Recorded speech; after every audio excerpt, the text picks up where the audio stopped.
जय जगन्नाथ संग मैंने हैप्पी मकर संक्रांति आम मयूरभंज कहते मकर जुहार गो।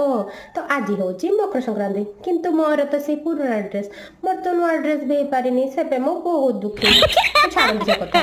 तो आज आम घर किसी गोटे स्पेशल तो हम ही कहीं आज मोर भौणी मो पीस आसुँच।